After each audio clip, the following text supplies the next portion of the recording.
नमस्कार प्यारे साथियों, आप सभी लोगों का हमारे चैनल सर्व करियर पढ़ने में बच्चों बहुत बहुत आप लोगों का स्वागत है। आज की इस क्लास में हम लोग लेकर के चलने वाले हैं कि अपने पास में बीमा क्या होती है और बीमा किसे कहा जाता है। ठीक है, तो चलिए बच्चों देरी न करते हुए चीज़ों को आज हम लोग क्या करते हैं, स्टार्ट करते हैं। अब देखिए यहाँ से बीमा का जो हम लोग टॉपिक लेके चलेंगे बच्चों, इसमें हमको पहला टॉपिक ये दे करके रखा है कि बीमीय विश्लेषण। ध्यान से देख करके चलना, बीमीय विश्लेषण हमको यहाँ से दे करके रखा हुआ है। और इसी पहले टॉपिक के अंतर्गत अगर यहाँ से बात आएगी कि बीमीय विश्लेषण की बात करेगा कि बीमीय विश्लेषण एक्चुअली में होता क्या है, तो हम लोग बाबू यहाँ से विश्लेषण का मतलब क्या होता है, किसी चीज़ की जानकारी ले लेना। जैसे हमने कहा कि किसी भी चीज़ की विश्लेषण का मतलब क्या होगा, अध्ययन करना, स्टडी करना। ठीक है, और एनालिसिस जिसे हम लोग कहा जाता है ना कि एनालिसिस, जैसे हमने कहा न्यूज़ एनालिसिस, न्यूज़ के बारे में आज हमें अच्छी खासी जानकारी करनी है, तो इसका मतलब ये एनालिसिस अपने पास में विश्लेषण है। बीमा की अगर मैं बात करूँगा तो बच्चों बीमा का मतलब जो अपने पास में होता है, देख लो सारी चीज़ें कैमरे में है कि नहीं है, एक बार फिर अपन स्टार्ट किया जाए। हाँ, ठीक तरीके से सारी चीज़ें दिख रही हैं। चलो, तो अब बाबू अगर यहाँ से हम लोग देख करके चलेंगे कि बीमीय विश्लेषण जो अपने पास में जाएगा, इसमें हमको पढ़ना क्या है। ठीक है, तो अगर यहाँ से हम लोग देख करके चलेंगे बाबू, ये अपने पास में क्या होता है, डायमेंशनल एनालिसिस। अब बताओ, वो जो डायमेंशनल एनालिसिस अपने पास में जा रहा है, ये डायमेंशनल एनालिसिस क्या होता है। डायमेंशनल का मतलब क्या होता है, डायमेंशन मतलब क्या होता है बच्चों, जो बीमा होती है दिशा होता है ना। बीमा का हिंदी रूपांतरण अगर हम लोग करके चलेंगे तो इसका मतलब क्या होता है, दिशा होता है। एक बीमी गति, दो बीमी गति, तीन बीमी गति। लेकिन अगर एनालिसिस का मतलब क्या होता है, इसके अंदर क्या अध्ययन करना, स्टडी करना, जानकारी करना। तो जो डायमेंशनल एनालिसिस होता है, ये इसमें हमको पढ़ना क्या है, हमको इसके अंतर्गत बाबू ये टॉपिक पढ़ के चलना है कि जैसे कोई चीज़ अपने पास में हो गया, इसकी डायमेंशन क्या है। हमने कहा कि ये मैंने आपको डायरी दिखा रहा हूँ, इसकी क्या है लंबाई है बाबू और इसका क्या है चौड़ाई है। तो हमने कहा इसकी डायमेंशन कितनी निकल के आती है, तो हमने कहा इसकी डायमेंशन 2 निकल के आती है। एक तो इसको अगर नापेंगे हम लोग तो क्या नापेंगे, लंबाई नापेंगे और क्या नापेंगे, इसकी चौड़ाई नाप लेंगे, तो ये कॉपी की डायमेंशन निकल के आएगी। इसकी डायमेंशन क्या कहलाएगी, तो हमने कहा इसकी डायमेंशन कुछ होगी, इसकी डायमेंशन कुछ होगी। मतलब इसके अंतर्गत अपने को किसी चीज़ को जो नाप करके चलना है, ये मैं बॉक्स ले लूँगा, इसकी मैं लंबाई नापूंगा, इसकी मैं चौड़ाई नापूंगा, इसकी मैं ऊंचाई नाप लूँगा, तो ये भी इसकी 3 डायमेंशन है। इसकी कितनी डायमेंशन है, 3 डायमेंशन है। इसकी लंबाई को भी मैं मीटर के द्वारा ही नापूंगा, इसकी चौड़ाई को भी मैं मीटर के द्वारा नापूंगा, ऊंचाई को भी मैं इससे जिस यंत्र से नापूंगा वही होगा। मतलब मीटर के द्वारा ही इसको नापा जाएगा, चाहे मैं इंचेस में नाप लूँ, चाहे सेंटीमीटर में नापूँ, चाहे मैं इसको मीटर में नापूँ, चाहे मैं इसको धागे या सूत के द्वारा नापूँ, लेकिन एक ही यंत्र के द्वारा नापेंगे। ऐसा नहीं कि इसको मैंने लंबाई को मीटर से नाप लिया, चौड़ाई को मैं जाता हूँ किलोग्राम लेकर के आता हूँ, ऊंचाई को मैं थर्मामीटर लगा के नाप लिया। मतलब एक ही यूनिट को कितनी बार इस्तेमाल किया जा रहा है, इसके 3 डायमेंशन निकल के आती हैं। और मैंने कहा कि ऐसी कई सारी वस्तुएं अपने पास में हो सकती हैं, इन सब का डायमेंशन हमें बताना हो सकता है। तो डायमेंशन में दिशा नहीं बताना है, उस वस्तु को कितनी बार नापा गया है, नापने के लिए किस चीज़ का प्रयोग किया गया है, डायमेंशन हमें ये चीज़ बताता है। बच्चों बात समझ रहे हैं ध्यान से। तो डायमेंशन हमको ये चीज़ बताता है कि उस वस्तु को किसके द्वारा नापा गया है और किस यंत्र को कितनी बार प्रयोग किया गया है, ये उसका क्या कहलाता है, डायमेंशन कहलाता है। बच्चों जैसे मैं आप लोगों को कह देता हूं कि डायमेंशन अपने पास में क्या होगा, तो डायमेंशन को समझने से पहले हमने कहा कि डायमेंशन प्रश्नावली के अंतर्गत हमें ये तो समझ में आ रहा है कि किसी चीज़ को नापने तौलने की बात आ रही है, कि मतलब जैसे कुछ चीज़ों को नापा कैसे जा सकता है, किसी चीज़ को नापने के लिए किस यंत्र को कितनी बार प्रयोग में लाया गया है, वही उसका क्या कहलाता है, डायमेंशन कहलाता है। किसी वस्तु को, किसी राशि को नापने के लिए किसी यंत्र को कितनी बार प्रयोग में लिया गया है, वही उसका क्या कहलाता है, डायमेंशन कहलाएगा। और कुछ नहीं कहलाता है, डायमेंशन केवल यही चीज़ें होती हैं। ठीक है, तो चलिए देरी न करते हुए हम लोग चीज़ों को स्टार्ट करके चलते हैं।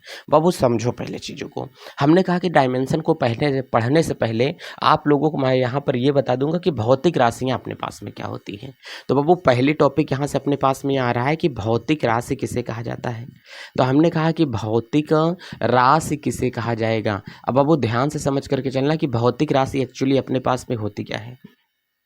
हमने कहा राशि के पहले अगर आप लोग ये समझ लोगे कि भौतिक राशि क्या होती है, दुनिया में राशि क्या होती है, पहले मैं ये समझा रहा हूँ।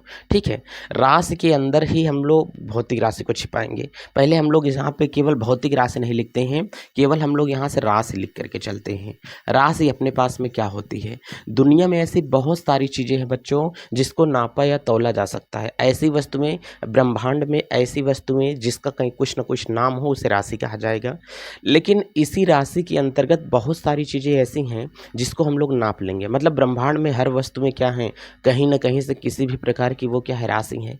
जैसे मैं आप लोगों को यहाँ पे बोल देता हूँ कि मेरी कुछ न कुछ क्या होगी, लंबाई होगी, तो वो लंबाई मेरी एक प्रकार की क्या है, राशि है। अगर मैंने कहा मेरा कुछ न कुछ द्रव्यमान होगा, वजन होगा, तो वो मेरी कुछ न कुछ राशि है। तुम मुझे प्यार करते हो बहुत ज़्यादा, बोल दो ना तुम मुझे प्यार करते हो बहुत ज़्यादा, तो ये भी एक प्रकार की क्या है, राशि है। हमने कहा कि मुझे क्या लग गया है, बुखार हो गया है, तो बताओ तुम मेरा बुखार नाप लोगे? कहें हाँ सर बिल्कुल आपका बुखार हम नाप लेंगे। अब हमने कहा कि चलो मुझे बहुत ज़्यादा दर्द हो रहा है, मेरी मम्मी ने मुझे मारा और मैं दिन भर बैठ करके रोया हूँ, तो मैं रोना भी एक प्रकार की क्या है, राशि होता है। का मैं रोया ना करके बाबू इसको मैं रोना कर देता हूँ, रोना भी एक प्रकार का क्या होगा, राशि होगा। हमने कहा मैं बनिया की दुकान पे जाता हूँ, चीनी लेकर के चला आता हूँ, तो बच्चों जो मैंने चीनी बोला है, मैं जो चीनी लेकर के आया हूँ वो चीनी अपने पास में क्या होता है, राशि होती है। बच्चों चीनी एक प्रकार की क्या है, राशि होगी। तो यहाँ से मैंने लिख दिया कि अपने पास में क्या होता है, चीनी होगा। अच्छा ये बताओ मेरे घर में चावल बहुत ज़्यादा बनता है, तो इसका मैंने यहाँ से मैंने क्या लिख दिया, चावल भी लिख दिया कि चावल भी एक प्रकार की क्या होती है, राशि ही होती है बच्चों। अब बताओ यहाँ से मैं लिख देता हूँ मैं 2 घंटे से आपका इंतज़ार कर रहा हूँ लेकिन आप वीडियो पर अभी बने हुए हो। इसका मतलब ये क्या होता है, समय मैंने बता दिया। तो समय अगर कभी बताई जाएगी तो ये भी एक प्रकार के क्या होगा, राशि होगा। एक्सेट्रा आदि अपने पास में यहाँ से चीज़ें क्या होती हैं, राशि के रूप में आ सकती हैं। ठीक है, तो जैसे मैंने कह दिया कि हमारे घर में धारा बहती है, इसको नापने वाले अंकल आते हैं, मतलब मीटर की रीडिंग लेने वाले, तो धारा को मैं विद्युत धारा बोल सकता हूँ क्या? तो जो विद्युत धारा होती है बताओ उसको भी हम लोग नाप सकते हैं कि नहीं? तो हमने कहा कि विद्युत धारा को भी नापा जा सकता है। मैं किसी को वस्तु को ठेलूंगा तो उसमें बल लगाऊंगा, तो बल लगाऊंगा तो बच्चों वो भी क्या होता है, एक प्रकार की राशि ही कहलाती है। बल भी एक प्रकार की क्या होगी, राशि होगी। किसी वस्तु को जब दबा करके उसकी आकृति में परिवर्तन कर दिया जाता है तो उसे प्रतिबल बोला जाता है। ध्यान से देख करके चलना, किसी वस्तु को दबाया जाए और उसकी आकृति क्या हो, परिवर्तित हो जाए, इसी को क्या बोलते हैं, प्रतिबल बोलेंगे। जैसे हमने कहा कि मेरे पास देखो एक गिरा पड़ा स्पंज पड़ा था, इसको मैं क्या करूँगा, दबाऊंगा, इसकी आकृति में क्या हुआ, परिवर्तन हो गया, तो इसे प्रतिबल नहीं विकृति कहते हैं। किसी वस्तु पर बल लगा करके उसकी आकृति में किया गया परिवर्तन ही क्या कहलाता है, विकृति। बताओ ये अपने पास में क्या है, विकृति हो गया। तो इसको हम लोग ये कह सकते हैं कि चीज़ें अगर देखी जाएंगी तो विकृति यहाँ से दे रहा है ना हम लोगों को। तो यहाँ से मैं कह सकता हूँ कि विकृति भी अपने प्रकार पास में एक प्रकार की क्या होती है, राशि होती है। देखो दुनिया में ऐसी वस्तुएं जिसका कुछ नाम हो उसे क्या कहते हैं, राशि कहा जाता है। हमने कहा कि जैसे क्या होगा, तो ये सारी चीज़ें इतनी अपने अंतर्गत क्या हो सकती हैं, हो जाएंगी। अब इसी राशि में से बच्चों मैंने यहाँ से क्या कर लिया, अब कई सारी चीज़ों को मैंने इसमें से क्या कर लिया, छांट लिया। ध्यान से देखना, इसमें से जब राशि है, ये पूरा का पूरा सेटअप क्या है, राशि है। जब राशि में से हम लोग कुछ चीज़ों को क्या करते हैं, निकाल लेंगे, तो अपने पास में क्या निकल करके आएगा, भौतिक राशि आएगा। क्या आता है निकल करके, भौतिक राशि आता है। जिस राशियों को नापा या तौला जा सकता है उसे क्या कहा जाएगा, भौतिक राशि कहा जाएगा। ध्यान से समझ करके चलना बच्चों, जिस राशियों को मापा या तौला जा सकेगा, नाप या तौल लेंगे, उसे हम लोग क्या बोलते हैं, भौतिक राशि कहते हैं। इसका मतलब भौतिक राशि का जिक्र कभी चलेगा तो आपके दिमाग में आ जाना चाहिए, इसे हम किसी न किसी तरीके से माप लेंगे, तौल लेंगे। अगर मैंने यहाँ से बात किया ऊष्मा, तो ऊष्मा भी एक प्रकार की क्या है, राशि ही होती है। हीट को भी नापा जा सकता है। यार आज बहुत ज़्यादा गर्मी है, बहुत उमस है, बोलते हैं कि नहीं, मम्मी पापा लोग क्या बोलते हैं, उमस बोलते हैं। देखो जानते वो हर चीज़ें हैं लेकिन इतना चीज़ें के बारे में उनको जानकारी नहीं है। तो इसका मतलब है क्या, भौतिक राशि, जिस राशि को नापा जा सकता है उसे भौतिक राशि कहेंगे। इसमें से मैं लंबाई को नाप सकता हूँ कि नहीं, तो बच्चों मेरी लंबाई जब नापी जा सकती है तो इसका मतलब ये प्रकार के एक प्रकार की क्या है, भौतिक राशि है।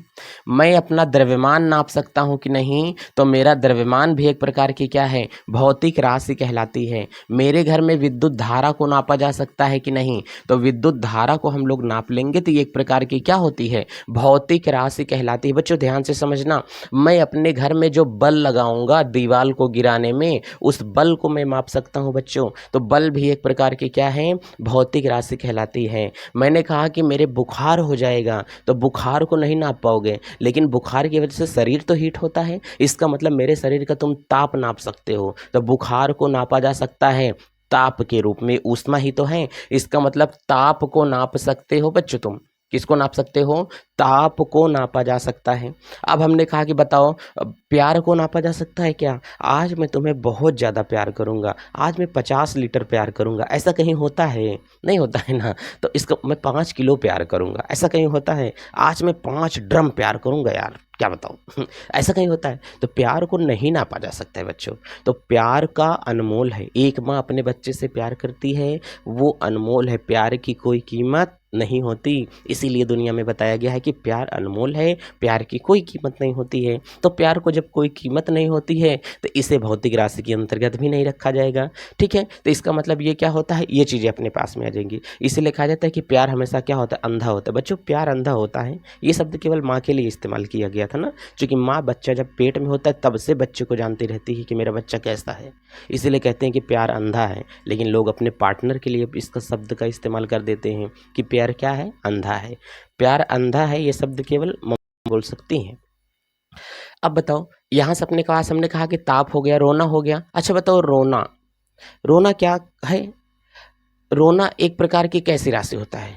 हमने कहा कि रोना, आज मैं क्या करूँगा, 10 लीटर रो लूँगा मेरा मन करेगा तो रोना एक प्रकार की भौतिक राशि नहीं है, तो इसे भी भौतिक राशि के अंतर्गत नहीं रखा जाएगा। ये भौतिक राशि नहीं है, ये भौतिक राशि नहीं है। चीनी, चीनी का द्रव्यमान होता है, तो द्रव्यमान को मैंने नाप लिया है पहले। चावल के दाने को नहीं नाप सकते हैं, काउंटिंग नहीं कर सकते हैं चावल की। चावल को केवल नापा जाता है वजन के आधार पर। तो चावल का द्रव्यमान तो मैंने यहाँ से पहले ही लिख लिया द्रव्यमान को। अब कह रहा है कि समय, यार मैं 2 घंटे से तुम्हारा इंतजार कर रहा हूँ, नाप लेते हैं ना। समय, 4 घंटे तुम्हारी कोचिंग में पढ़ाना है, 4 घंटे से तुम्हारा मैं इलाज कर रहा हूँ, इसका मतलब 5 साल से तुम्हारा और मेरा रिश्ता बना हुआ है। इसका मतलब ये सब क्या होता है, समय बताता है। समय एक प्रकार की क्या है, भौतिक राशि है। तो हमने कह दिया कि यहाँ से अपने पास में ये क्या होता है, समय होता है। बोलो बच्चों, इतनी बात समझ में? हमने कहा कि विद्युत धारा घर में अंकल लगा करके जाते हैं, नाप लेते हैं। बिल्कुल, बल लगाएंगे तो नाप लेंगे। विकृति भी एक प्रकार की क्या होती है, भौतिक राशि ही होती है। तो इसे हम लोग यहाँ से बोल सकते हैं क्या होगा, विकृति होती है, इसे भी भौतिक राशि कहा जाएगा। और आप लोग देखे हो, जो चीज़ें हमें नहीं दिखती हम लोग उसको भी नाप लेते हैं। कहते हैं क्या बात कर रहे हैं सर, कैसे ही मजाक वाली बात पे आ गए आज। बच्चों जो चीज़ें नहीं होती उसको भी नापा जा सकता है। भूत प्रेत होते हैं कि नहीं? कहें सर मजाक पे आ गए आप तो। भूत प्रेत होता है बाबू, जैसे कि हमने कहा कि जो गैस के कण नहीं दिखाई देते हैं। अब बताओ, जो गैसें हैं, यहाँ पर मेरे मुँह से सांस निकल रही, लेकिन उसको नापा जा सकता है कि कितनी सांस मैं छोड़ रहा हूँ, कितनी सांस ले रहा हूँ। तो इसका मतलब अप्रत्यक्ष रूप है ये। जो चीज़ें हमें डायरेक्ट दिखाई जाए, चावल 5 किलो आप लोग तौलते हो तो दिखता है प्रत्यक्ष रूप से। तो ऐसी राशियाँ जिसे प्रत्यक्ष या अप्रत्यक्ष रूप से नापा जा सकता है, उसे क्या कहते हैं, क्या कहते हैं, भौतिक राशि कहा जाता है। इसके अंतर्गत जो गैस के कण होते हैं, इसे पदार्थ की आणविक मात्रा में नापा जाता है। केमिस्ट्री में जितनी चीज़ें यूज होती है, रसायन विज्ञान में, इसे कहा जाएगा पदार्थ की आणविक मात्रा। अब बताओ, जो पदार्थ की आणविक मात्रा आप लोगों को यहाँ से दे करके रखा है, ये पदार्थ की आणविक मात्रा को तो बच्चों नापी जा सकता है। इसका मतलब इन चीज़ों को अपन लोग क्या करते हैं, नाप सकते हैं, आसानी पूर्वक इसे नापा जा सकता है। तो ये है पदार्थ की आणविक मात्रा, इसे हम लोग क्या कर सकते हैं, नाप सकते हैं। तो ये भी अपने पास में निकल के आ गया, क्या होगा, भौतिक राशि निकल के आया। एक होता है ज्योति तीव्रता, प्रकाश कितनी तेजी से चलता है, ये प्रकाश के बाद में आएगी। तो प्रकाश की चमक का मात्रक लक्स होता है। लक्स लगाओ चमक जाओगे। कभी आप लोग देखना कि लक्स साबुन लगाओ चमक जाओगे, तो प्रकाश की चमक का मात्रक क्या होता है, लक्स तो होता है। बात समझ में आया? तो इसका मतलब ज्योति तीव्रता को भी नापा जा सकता है।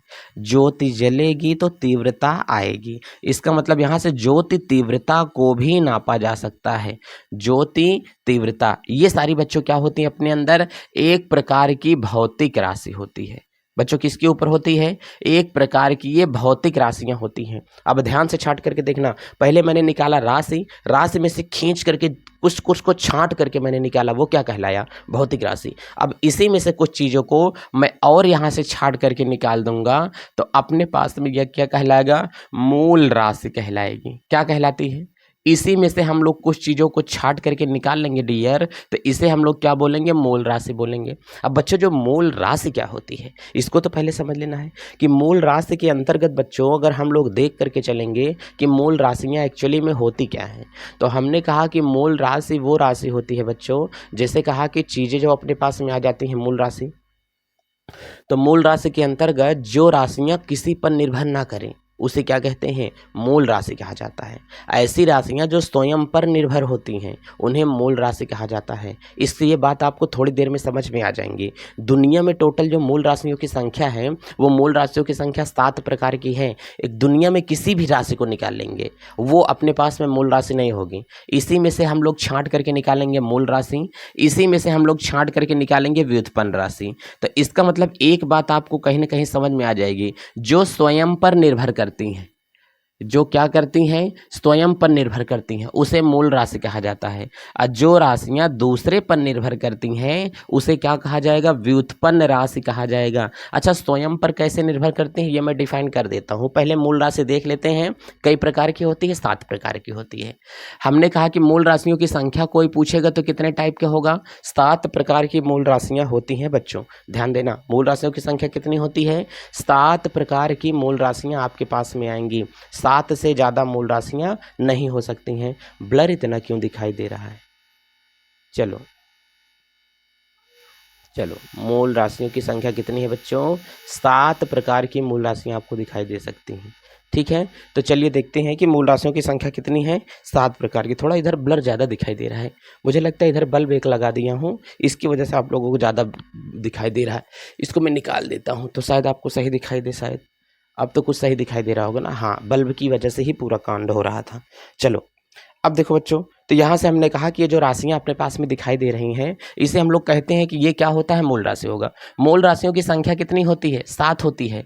और इसकी जो संख्या होती है अधिकतम होती है, बहुत ज़्यादा होती है। इसका मतलब इसकी संख्याएं क्या होती हैं, सबसे अधिक होती हैं, जिसे हम लोग यहाँ से क्या कर रहे हैं बाबू, बोल रहे हैं। ठीक है, किताब यहीं पर रखा हुआ है बाबू, बहुत ज़्यादा किताबें हो चुकी हैं। किसी दिन आप लोगों को स्टूडियो दिखाता हूँ कितनी ज़्यादा यहाँ पर किताबें हैं। खड़ा होने के केवल यहाँ पर चांस है बस, और कुछ नहीं है। ठीक है, कंप्यूटर है, किताबें हैं, सब कुछ है यहाँ पर। जितना पढ़ो लिखो सारी चीज़ें यहीं पर गांज गई हैं। अब देखो, व्युत्पन्न राशियों की संख्या अधिक होती है, लेकिन ये मूल राशियाँ केवल 7 प्रकार की होती है। अच्छा सर बता दीजिए कौन कौन सी होती हैं। हमने कहा बाबू पहले पे आप लोग याद करके चलना कि हमेशा क्या होता है, लंबाई होता है। और जैसे हमने कह दिया कि मूल राशियों की संख्या में क्या हो जाएगा, द्रव्यमान हो जाएगा। तीसरा मैंने कह दिया कि अपने पास में क्या होता है, समय होता है। चौथा मैंने कह दिया कि अपने पास में क्या होता है, ताप होता है। पांचवा मैंने कह दिया कि अपने पास में क्या होगा, विद्युत धारा हो जाएगा। क्या हो जाएगा, विद्युत धारा। छठवां मैंने कह दिया कि यहाँ से ज्योति तीव्रता होता है। क्या बोलेंगे बाबू, यहाँ से ज्योति तीव्रता हो जाएगी। तो इसका मतलब एक प्रकार का अपने पास में ये भी निकल के आएगा। सातवां मैंने कह दिया कि पदार्थ की आणविक मात्रा होता है। बच्चों क्या होता है, पदार्थ की यहाँ से आणविक मात्रा होती है, उसे हम लोग बोल सकते हैं कि ये क्या होगा, पदार्थ की आणविक मात्रा, मूल राशियाँ। इसके अंतर्गत जैसे मैंने कह दिया कि बाबू इसके अंतर्गत क्या होगा, बल होगा। इसके अंतर्गत कार्य क्या होगा, कार्य होगा। इसके अंतर्गत क्या हो जाएगा, विकृति हो जाएगी। इसके अंतर्गत क्या हो जाएगा, वेग हो जाएगा। इसके अंतर्गत क्या हो जाएगा, त्वरण हो जाएगा। इतनी सारी चीज़ें राशियाँ आती हैं। तो अभी मैं केवल मोटा मोटा समझा रहा हूँ, आप लोग मेरी बात को समझो अच्छे से। यहाँ से मैंने पहले क्या कह दिया, राशि होती है जो किसी न किसी तरीके से नाम व्यक्त कर सकें, उन्हें क्या कहते हैं, राशियाँ कहते हैं। राशियों के अंदर से ही खींच करके निकाला तो क्या हो जाएगा, भौतिक राशि। भौतिक राशि में से ही खींच के निकाला तो मैंने क्या निकला, मूल राशि। और इसी में से क्या निकली, व्युत्पन्न राशियाँ निकली। इसका मतलब चाहे व्युत्पन्न राशि की बात करें चाहे मूल राशि की बात करें, ये सब किसके अंदर से आई हैं, भौतिक राशियों से। जो राशियाँ स्वयं पर निर्भर करती हैं उन्हें क्या कहा जाता है, मूल राशि कहा जाएगा। जो राशियाँ मूल राशियों के ऊपर निर्भर करती हैं या किसी अन्य राशियों पर निर्भर करती हैं उन्हें क्या कहा जाएगा, व्युत्पन्न राशि कहा जाता है। तो व्युत्पन्न राशि को भी इसी में से लाया गया है, लेकिन ये बनी कैसी है, व्युत्पन्न राशियों से मिलकर बनी है, मूल राशियों से। तो मूल राशियों से मिलकर बनने वाली राशियों को क्या कहते हैं, व्युत्पन्न राशि कहा जाएगा। पहले हम लोग यहाँ से ये समझ के चलते हैं कि मूल राशि अपने पास में होता क्या है।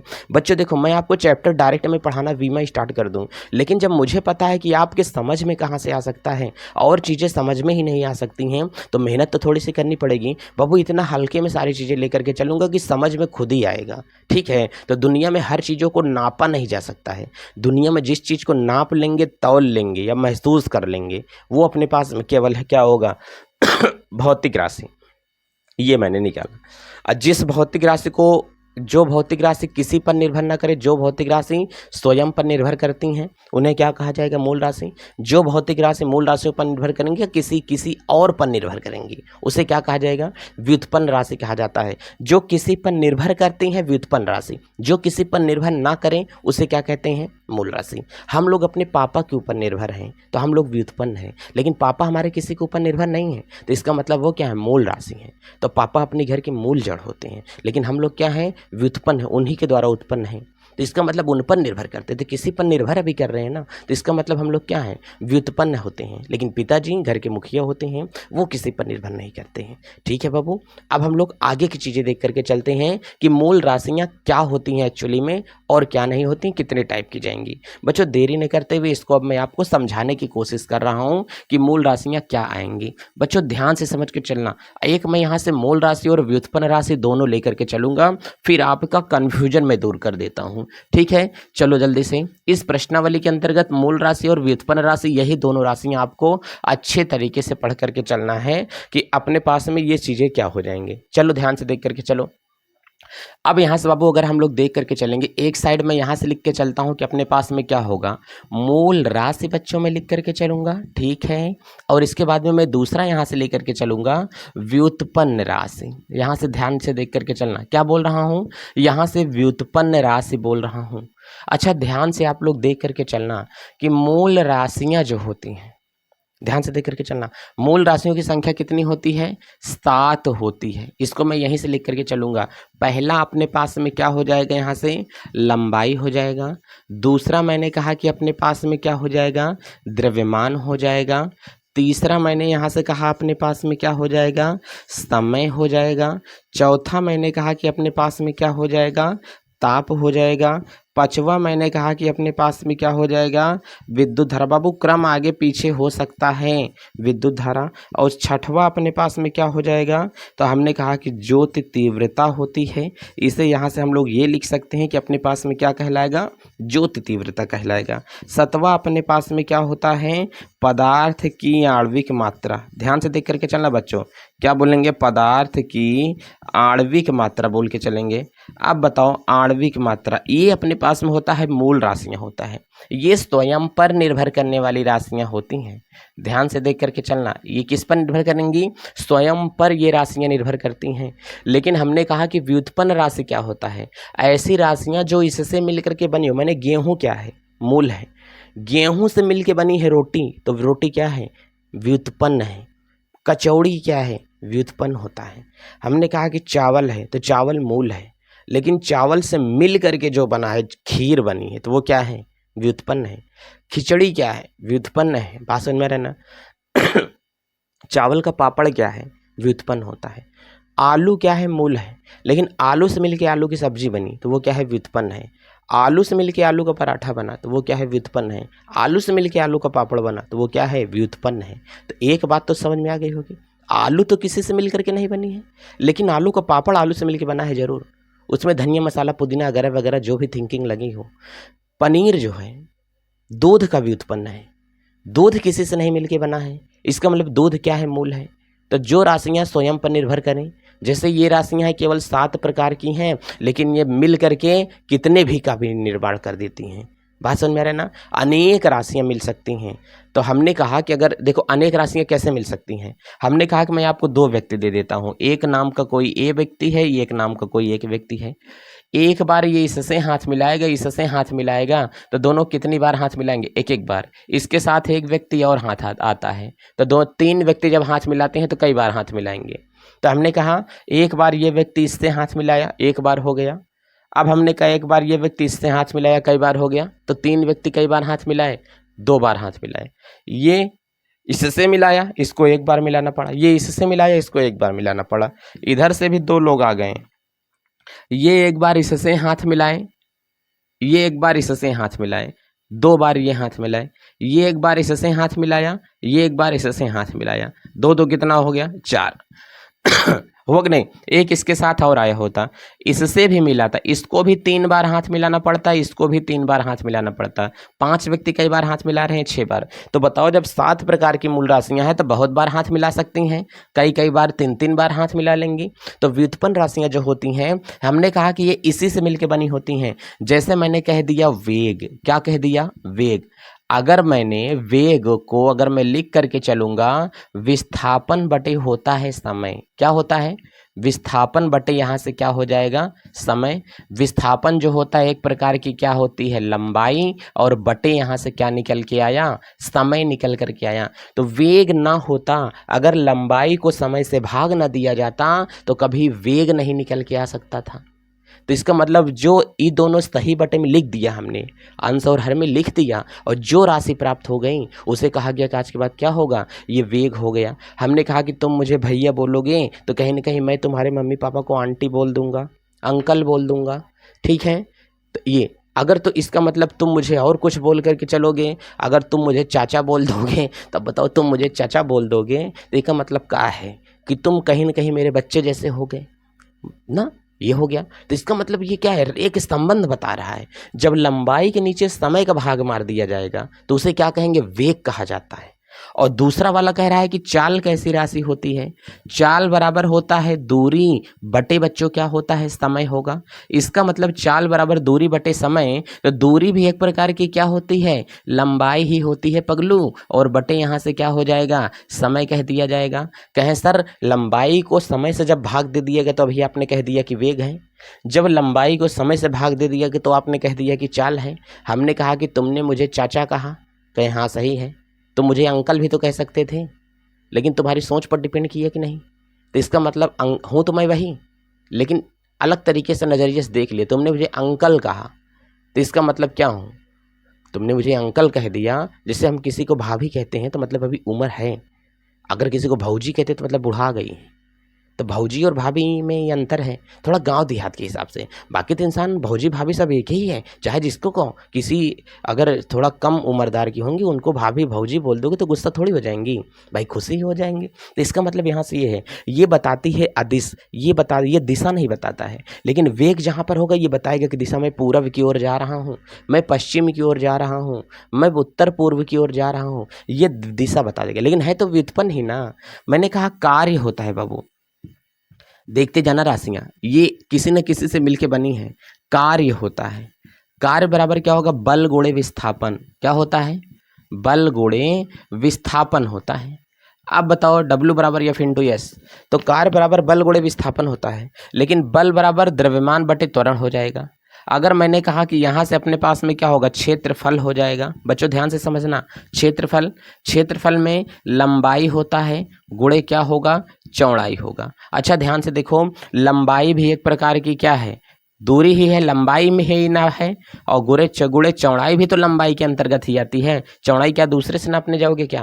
तो ये लंबाई को जब 2 बार गुणा कर दिया जाएगा तो लंबाई को 2 बार गुणा करने के बाद में अपने पास में क्या बन जाता है, क्षेत्रफल बन जाता है। इसका मतलब ऐसे में जितनी सारी राशियां आती हैं, देखो ध्यान से, कहीं न कहीं से इसी को ऊपर नीचे क्रम में सही से लगा दिया जाएगा, गुणा कर दिया जाएगा, भाग कर दिया जाएगा, तो अपने पास में क्या मिल जाते हैं, जब मूल राशियों की राशियां से को आपस में गुणा या भाग करने पर जो राशियां मिलती हैं उसे क्या कहा जाएगा, व्युत्पन्न राशि कहते हैं।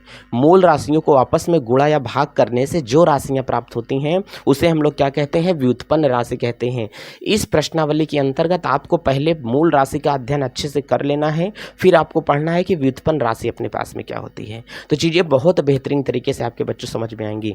तो अब हम लोग यहाँ से देख के चलते हैं कि जो मूल राशियाँ हैं, ये मूल राशियों को कितने प्रकार से व्यक्त कर सकते हैं। तो बाबू अगर कभी मैं व्युत्पन्न राशि बोलूँगा तो इतनी प्रकार की व्युत्पन्न राशियाँ आएंगी, और ज़्यादा व्युत्पन्न राशियाँ, पूरा प्रश्नावली व्युत्पन्न राशि से भरी है।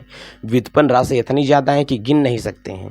गेहूं के द्वारा क्या क्या चीज़ें बनाई सकती हैं आप ये दूर दूर तक नहीं सोच सकते हो। लेकिन इसकी संख्या कितनी है, 7 सीमित है। 7 ही मिलकर के पूरी दुनिया में कांड कर रही हैं। तो पहले इसको हम लोग निर्धारित कर लेते हैं कि 7 मिलकर के किसका किसका काम कर रही हैं। चलिए बच्चों, हम लोग इसको अब देख करके चलते हैं और बढ़िया से समझ के चलते हैं। चलो तो इसको हम लोग यहाँ से मिटा देते हैं और हम लोग देख करके चलते हैं कि मूल राशि, ऐसी भौतिक राशियाँ जो स्वयं पर निर्भर करती हैं उन्हें मूल राशि कहा जाता है। इनकी संख्या कितनी होती है? 7 होती है। अब ध्यान से देख करके चलना। तो कभी भी हमने कहा कि मूल राशियाँ हैं तो अब इसको हम लोग नापेंगे किससे? तो यहाँ से ध्यान से देख करके चलना। तो हमने पहली बात तो यहाँ से आपको ये बता दिया कि जो मूल राशि होता है, हाँ बच्चों क्या होता है? जो मूल राशि होता है सर, इनकी संख्या 7 होती है। हमने कहा हाँ मूल राशि की संख्या 7 होती है। और किसी वस्तु को, जैसे हमने कहा कि अपने पास में पहला मैंने यहाँ से कह दिया लंबाई हो जाएगा। कहें सर बार बार वही चीज़ें लिख रहे हैं, डिजिटल बोर्ड तो है नहीं बाबू। लंबाई हो गया, फिर अपने पास में यहाँ से क्या हो जाएगा? द्रव्यमान हो जाएगा। फिर यहाँ से तीसरा अपने पास में क्या हो जाएगा? ताप हो जाएगा। मैं बार बार 3 बार आपके सामने लिख दे रहा हूँ तो आप 4 बार लिखने के हकदार हो कि नहीं? अगर नियम ढंग से अच्छे तरीके से बाबू, हम लोग गुरु को तो मानते हैं लेकिन गुरु की बातों को नहीं मानते हैं बाबू। वीडियो एकदम बेसिक से है, जो बच्चे बहुत ज़्यादा कमज़ोर हैं उनके लिए वीडियो बहुत लाभदायक होगी। कि सर हमको फिजिक्स तो आती ही नहीं, विश्वास दिलाता हूँ, विश्वास करके देख लो। अगर दिल में फिजिक्स न छाप दिया तो आप कहना कि फिजिक्स हम किससे पढ़ रहे हैं। बाबू 100 से फिजिक्स पढ़ रहे हो, इस बात की गारंटी देता हूँ, सिखा करके आप लोगों को दम लूँगा। लेकिन वीडियो के पूरा अंत तक वीडियो देखना है। जितनी वीडियो बनाए बाबू, सारे वीडियो एक एक पार्ट को कवर अप करो। अगर एक एक पार्ट को कवर नहीं करोगे तो बीच में बहुत सारी चीज़ें स्किप हो जाएंगी। ठीक है, ताप हो जाएगा चौथे वाले पे अगर देख के चलेंगे। तीसरा का क्या हो जाएगा? ताप। चौथा अपने पास में क्या हो जाएगा? विद्युत धारा। ध्यान से देख करके चलना, ये कौन सी राशि होती है? विद्युत धारा हो जाएगा। पांचवी को अगर अपन लोग देख करके चलते हैं तो विद्युत धारा हो गया। और फिर अपने पास में यहीं से एक राशि होती है जिसे कहते हैं ज्योति तीव्रता। क्या बोलते हैं बाबू? यहाँ से बोला जाएगा ज्योति तीव्रता बोली जाएगी। ठीक है, 3 2 5, एक यहाँ से अपने पास में क्या हो गया? ज्योति तीव्रता। लंबाई, द्रव्यमान, समय तो मैं भूल ही गया बाबू, यहाँ से क्या लिख देता हूँ? समय लिख देता हूँ। और 7वां यहाँ से लिख देता हूँ पदार्थ की आणविक मात्रा। ध्यान से समझ करके चलना, पदार्थ की आणविक मात्रा यहाँ से देख करके चलना। अगर इस 7 प्रकार की राशियाँ आपको ना याद हो तो मैं अभी राशि में ट्रिक बता दूंगा, वो का याद किए रहना अच्छे से। चलो अब ध्यान से यहाँ पर देख करके चलो। हमने कहा कि इसका हमें मात्रक बता करके चलना है बाबू। क्या बताना है? इसका हमें मात्रक बता करके चलना है। ध्यान दो, लंबाई का जो मात्रक होता है, मूल राशियों को जिससे नापा जाता है उसे मूल मात्रक कहते हैं। मात्रक किसे कहा जाएगा? आपको कहीं न कहीं से ये बताया गया होगा, किसी राशि को जिस यंत्र से नापा जाता है उस यंत्र को ही क्या कहते हैं? मात्रक कहा जाता है। किसी राशि को जिस यंत्र से नाप, केल्विन। विद्युत धारा का मात्रक क्या होता है? एम्पियर होता है। और यहाँ से देखो ज्योति तीव्रता का मात्रक क्या होता है बच्चों? कैंडिला होता है। ज्योति तीव्रता का मात्रक क्या होगा? कैंडिला। और समय का मात्रक बच्चों यहाँ से क्या होता है? सेकंड हो जाएगा। क्या हो जाएगा? सेकंड हो जाएगा। और यहीं से देख करके चलोगे, पदार्थ की आणविक मात्रा का मात्रक बच्चों क्या होता है? मोल हो जाएगा। क्या होता है? पदार्थ की आणविक मात्रा का मात्रक बच्चों जो निकल के आता है उसे मोल कहा जाएगा। तो बच्चों इतनी सारी चीज़ें जो मोल के अंतर्गत अपने पास में यहाँ से आ रही हैं, ध्यान से देखना। कभी जब बनिया की दुकान पे हम लोग जाते हैं ना तो लंबाई की मात्रक मीटर करते हैं। सर हमको कपड़ा दे दीजिए, तो मीटर इतना बड़ा निकालेगा, उसी से नाप करके देगा। तो लंबाई की मात्रक होता है मीटर। लंबाई को नापने के लिए इंच भी सबसे छोटा मात्रक होता है, लेकिन एसआई में क्या नाम माना गया है वो चीज़ें डिपेंड करती हैं। सेंटीमीटर में भी लंबाई को नाप सकते हैं, किलोमीटर में भी नाप सकते हैं। देखो कभी कभी राजगीर साहब आते हैं तो इंची टेप लेकर के आते, तो उस वो इंचेस में होता है, मीटर में भी उसमें नाप लिया जाएगा। तो लंबाई को एसआई पद्धति में का मात्रक क्या है? मीटर। बाकी छोटे मोटे अन्य मात्रक भी होते हैं। द्रव्यमान को किस में नापा जाता है? किलोग्राम में नापा जाता है हमेशा, 1 किलोग्राम। लेकिन द्रव्यमान को मिलीग्राम में भी नाप सकते हो, 50 ग्राम में भी नाप सकते हो, 100 ग्राम में भी नाप सकते हो, 1 कुंटल में भी नाप सकते हो। लेकिन मानक जो एसआई पद्धति के अंतर्गत माना गया है वो क्या है? किलोग्राम है। फिर हम लोग देख के चलेंगे कि ताप होता है। अगर मैंने यहाँ से लिख दिया ताप का मात्रक क्या होगा तो केल्विन होता है। ठीक है, विद्युत धारा का मात्रक क्या होगा? एम्पियर होगा। ज्योति तीव्रता का मात्रक कैंडिला होता है। समय का मात्रक क्या होगा? सेकंड होगा। पदार्थ की आणविक मात्रा का मात्रक क्या होगा? मोल होगा। मैं मान करके चलता हूं कि आपको लंबाई का मात्रक याद रहता है, द्रव्यमान का मात्रक किलोग्राम याद रहेगा, ताप को सेल्सियस बोलते ही हो, केल्विन ये भी याद रहेगा, आपको यहाँ से समय का मात्रक भी याद होगा। 3 चीज़ें आपको नहीं याद है, इसको मैं याद करा देता हूँ, ज़िंदगी भर कभी आप लोग भूलोगे नहीं। अगर जन्म आपका रहा तो बाबू कुछ होगा नहीं जब तक मेरे चैनल पर आप बने हुए हो। ज़िंदगी में कुछ होने नहीं दूंगा। यमराज से अपना उठना बैठना है कुछ नहीं होगा, चिंता मत करो। यमराज के साथ रोज अपन चाय पीते हैं बैठ करके, अभी सुबह ही पी के आया हूँ वीडियो। चलो बाबू, तो अब यहाँ से हमें अपने पास में कह रहा है कि लंबाई क्यों, देखो द्रव्यमान किलोग्राम, हमको याद करना एम्पियर। अच्छा ये बताओ, कोई चालक तार है, हमने कह दिया कि ये माना कोई चालक तार है, ये कोई एक बच्चा है, इसका नाम क्या है, एम है। ध्यान से देख कर चलना, ये क्या है, एम है। एम ने जब करंट को पकड़ा, मैक्सिमम जब किसी को करंट लग जाता है तो जब कोई व्यक्ति क्या करेगा, करंट को पकड़ेगा, उसके सर में धक धक धक धक धक धक धक धक एकदम करंट मारेगा। तो जब उसके शरीर में, बदन में करंट मारेगा बच्चों, तो इसका क्या होगा, तो करंट जब उसको लगेगा तो उसका शरीर एकदम काला हो जाएगा।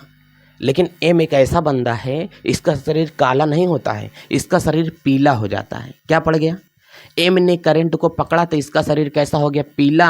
अब पीला का देसी भाषा में बोलते हैं पियर। क्या बोलते हैं, पियर। तो एम कैसा हो गया, पियर। एम ने क्या पकड़ लिया, विद्युत धारा। क्या पकड़ लिया, विद्युत धारा। एम ने विद्युत धारा को पकड़ा, उसका शरीर कैसा हो गया, पियर। Ampere, ampere, ampere, ampere, ampere, ampere, विद्युत धारा एम्पियर, विद्युत धारा एम्पियर, विद्युत धारा एम्पियर। तो एम का शरीर विद्युत धारा पकड़ने से क्या हो गया, पीला हो गया। इसलिए हम लोग यहाँ से याद रखेंगे कि विद्युत धारा का मात्रक क्या होता है, एम्पियर होता है। बोलो इतनी बात समझ में आ गई। तो हमने कहा कि चलो सरकार, ये विद्युत धारा भी याद हो गई, एम्पियर। अब बताओ ज्योति तीव्रता का मात्रक क्या होता है, कैंडिला होता है। चलो बाबू, एक यहाँ से हमने टेबल बना लिया। अब बताओ यहाँ से जो मैंने टेबल बनाया है, अब एक मैं यहाँ पर कुर्सी लगा देता हूँ, ठीक है सरकार। मैंने इस कुर्सी पर लगा के बैठा दिया है किसको, ज्योति को अब देखो ये ज्योति है, ज्योति पापा सही से बनी भी नहीं बेचारी, और यहाँ पर मैंने रख दिया ज्योति का बॉयफ्रेंड है। चलो ये ज्योति का बॉयफ्रेंड है कोई बात नहीं, ये ज्योति का जो बॉयफ्रेंड है, यहाँ से मैंने कह दिया कि देखो दोनों जब एकदम कैंडल लाइट में बैठे हुए हैं भाई साहब, यहाँ से रही मोमबत्ती जल रही है, कैंडल लाइट डिनर में दोनों बैठे हुए हैं, मोमबत्ती यहाँ जल रही है, ठीक है। अब बताओ बीच में मोमबत्ती यहाँ पर जला करके रख दी है, ज़्यादा लौ निकल रही है क्या मोमबत्ती से, झुंस जाएंगे दोनों। चलो बाबू देखो, अब यहाँ मोमबत्ती जल रही है, ज्योति अपने बॉयफ्रेंड से मिलने के लिए गई है, तो ये बेंच पर कैंडल लाइट डिनर में मिल रही है। कैंडल लाइट डिनर का मतलब नॉर्मली लाइटें बहुत कम होती हैं, कैंडल लगा करके उसके सामने एक कांच लगा दिया जाता है। अब बहुत बढ़िया आसानी पूर्वक कैंडल लाइट उसमें क्या हो रही है, जल रही है। ज्योति उसके सामने आराम से क्या है, बैठी है। अब लाइट पूरी बंद हो गई, समुद्र के किनारे बैठे हैं, हवा क्या चलना हो गई, बंद, हवा तेज चलने लगी, तो मोमबत्ती फूक गई। ज्योति अपने बॉयफ्रेंड को लगातार टकाटक टकाटक ध्यान से देख रही है। तो कहेगा ज्योति कैंडल जलाओ, कुछ दिख नहीं रहा है। ज्योति को क्या पता कि मन की आंखों से देख रही है।